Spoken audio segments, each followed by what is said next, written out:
Basically portfolio shares हैं कौन कौन से, या पोर्टफोलियो शेयर क्या होता है, कौन सी कंपनी ऐसी है जो पोर्टफोलियो शेयर होने लायक है। ठीक है, बेसिकली पोर्टफोलियो कंपनीज वो कंपनियां हैं जिनके पास में एक तगड़ा बिजनेस मॉडल है। कंपनी कुछ ना कुछ ऐसा करती है, कुछ ऐसा बनाती है जो लॉन्ग टर्म में बहुत कायदे से चलेगा। जैसे कोटक महिंद्रा बैंक है, आप सिंपल कॉल करिए उनको कि अकाउंट खुलवाना है, वो आपके घर पे चले आएंगे। आईजीएल आपके अगल बगल आप देखते रहो, गैस डिस्ट्रीब्यूशन हो रहा है, सिलेंडर्स कम हो रहे हैं, पाइपलाइन ज़्यादा बढ़ने लगी हैं। आयशर मोटर आप देखो आपके पास में कि मतलब आपके अगल बगल लड़का कोचिंग पढ़ाता होगा या ट्यूशन देता होगा, पॉकेट मनी इकट्ठी करेगा, बुलेट खरीद के ले आएगा, रॉयल इनफील्ड।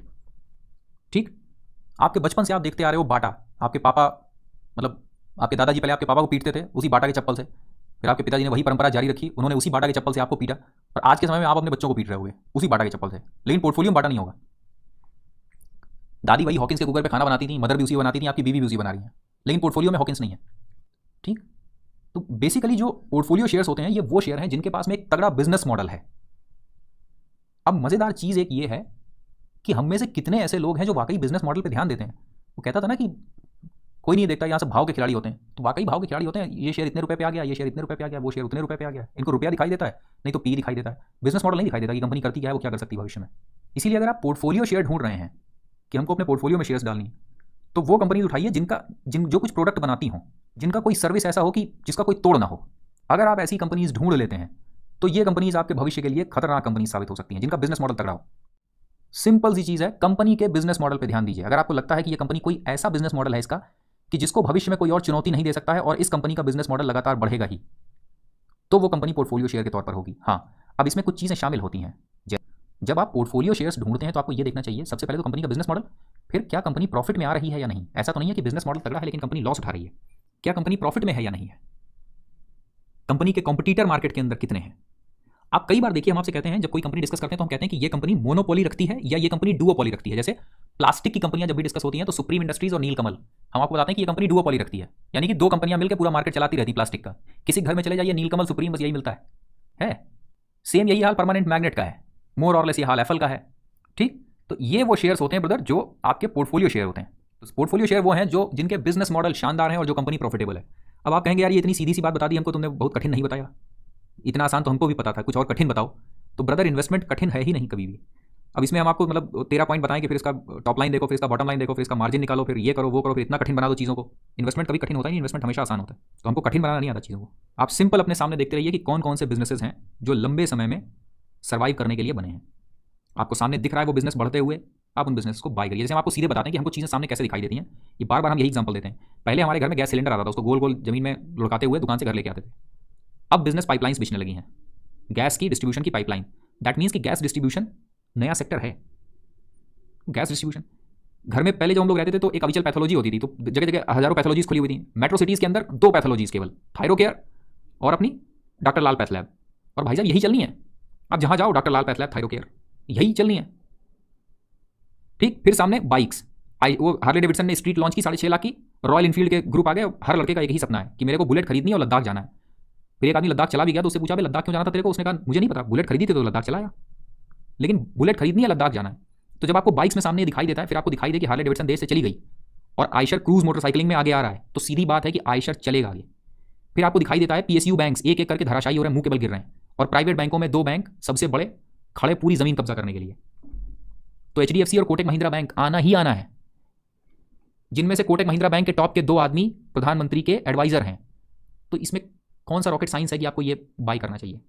तो सेक्टर्स और कंपनीज पोर्टफोलियो के अंदर आपकी जो कंपनीज हैं पोर्टफोलियो में, वो बेसिकली रिलेटेड होती हैं आपके बिजनेस मॉडल से, कि वो बिजनेस मॉडल लॉन्ग टर्म में सस्टेनेबल है या नहीं, और वो कंपनी पर्टिकुलर प्रॉफिटेबल है या नहीं। अब इसी को बेस बनाकर हम लोगों ने कुछ कंपनियां लॉन्ग टर्म के लिए बाय करी। कौन कौन सी बाय करी, एफएल बाय की पोर्टफोलियो शेयर के तौर पे, गैलेक्सी सर्फेक्ट, मतलब जो वो कंपनी जो नोन नहीं है। देखिए जो कंपनी नोन है वो सबको पता है, जो कंपनी नोन नहीं है हम उनकी बात कर रहे हैं। जैसे एफएल, आप बिजनेस चैनल पर 100 कंपनियां डिस्कस होंगी तो कहीं एक बार एफएल डिस्कस होगी, Galaxy surfactant, IGL, MGL, amber enterprises, ठीक है, रेडिको खेतान। हमारे लिए पोर्टफोलियो कंपनियां, और को एक मिनट अपनी लिस्ट निकालते हैं फिर बताते हैं कि मतलब जिनको हम रखते हैं बिल्कुल अपने पास। ADF food, Amber Enterprises, Cupid, Exide, IRCTC, Polymedicure, ये वो कंपनीज हैं जो सबसे कम डिस्कस होती हैं। बाकी डिस्कस तो रेगुलर होती रहती हैं कंपनीज, ठीक है। हुक्तामाकी पेपर, यूफ्लेक्स। नाउ ये वो कंपनीज हैं जो डिस्कस नहीं होती हैं। इन सारी कंपनियों का कॉमन वो क्या है, एक सारी कंपनी में कॉमन क्या है? कॉमन इन कंपनियों का अपना बिजनेस मॉडल। गैलेक्सी सर्फेक्टेंट बनाती है। आप 5 एफएमसीजीज कंपनियां खरीदिए और एक गैलेक्सी सर्फेक्टेंट खरीदिए, बात ऑलमोस्ट सेम है, क्योंकि गैलेक्सी सर्फेक्टेंट का प्रोडक्ट ही एफएमसीजीज में इस्तेमाल होता है। एफएमसीजीज चलेंगी, सर्फेक्टेंट खरीदेंगी, गैलेक्सी का जाएगा। आप नेस्ले का प्रोडक्ट इस्तेमाल कर रहे हो, गोदरेज इस्तेमाल कर रहे हो, डाबर इस्तेमाल कर रहे हो, आप प्रोडक्ट बेसिकली गैलेक्सी सर्फेक्टेंट इस्तेमाल कर रहे हैं। तो ये कॉन्सेप्ट अगर आपकी समझ में आ रहा है तो आप गैलेक्सी सर्फेक्टेंट बाय करेंगे बजाय 5 और कंपनीज बाय करने के, एफएमसीजीज बाय करने के। और पोर्टफोलियो के अंदर मतलब पोर्टफोलियो शेयर्स रखना एकदम कॉमन सेंस है, इसमें कोई रॉकेट साइंस नहीं है। देश में बेरोजगारी जब भी होती है, आदमी रोजगार के लिए एक ही वेबसाइट पे जाता है, वो सिंपल है, naukri.com। तो इन्फो एज आपके पोर्टफोलियो शेयर के तौर पर होगी ही होगी। आप देश के कंस्ट्रक्शन की बात करिए और एलएनटी को न शामिल करिए कंस्ट्रक्शन में, ये हो ही नहीं सकता है। तो कंस्ट्रक्शन क्षेत्र में एलएनटी आपके पास में होनी ही चाहिए। कंस्ट्रक्शन कोई भी किसी बड़ी साइट पर आप चले जाइए, कंस्ट्रक्शन एक्टिविटीज हो रही हो, वहां जो बड़ी मशीनें होती हैं आप देख लीजिए, वो एस के होती हैं, एक्शन कंस्ट्रक्शन इक्विपमेंट, होगा ही होगा, वो आपके पोर्टफोलियो का पार्ट होगा। तो ये सारी चीजें बिल्कुल बेसिक हैं, एकदम बेसिक, और यही आपका पोर्टफोलियो बनाती हैं। तो पोर्टफोलियो बनाते समय आपको कोई बहुत दिमाग नहीं लगाना होता है। हाँ, थोड़ी मेहनत करनी पड़ती है। गैलेक्सी सर्फेक्टेंट जैसी कंपनीज ढूंढने के लिए, एफएल जैसी कंपनीज ढूंढने के लिए थोड़ी मेहनत करनी पड़ती है, ज्यादा नहीं, ठीक है। इससे ज्यादा और कुछ नहीं चाहिए आपको अपना पोर्टफोलियो ढंग का बनाने में। बाकी हमसे पूछिए कि अगर हम चीज़ें बहुत कठिन करें और उसके अंदर जार्गन्स डालें तो भाई हमको नहीं आता है, ठीक है।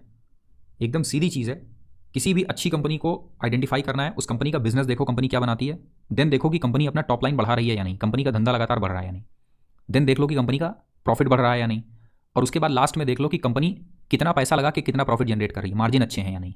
बस ये जो पूरी दुनिया भर का डाटा होता है ना, कि ओपन इंटरेस्ट भी देख लो उसका, तुम ये भी देख लो, तुम वो भी देख लो, तुम वो भी देख लो, केवल इसलिए होता है ताकि हम सेमिनार अपना ढंग से बेच सकें। बस सेमिनार हमको बेचना नहीं है, समझ आई। अब इससे ज़्यादा इन्वेस्टमेंट और कुछ नहीं है।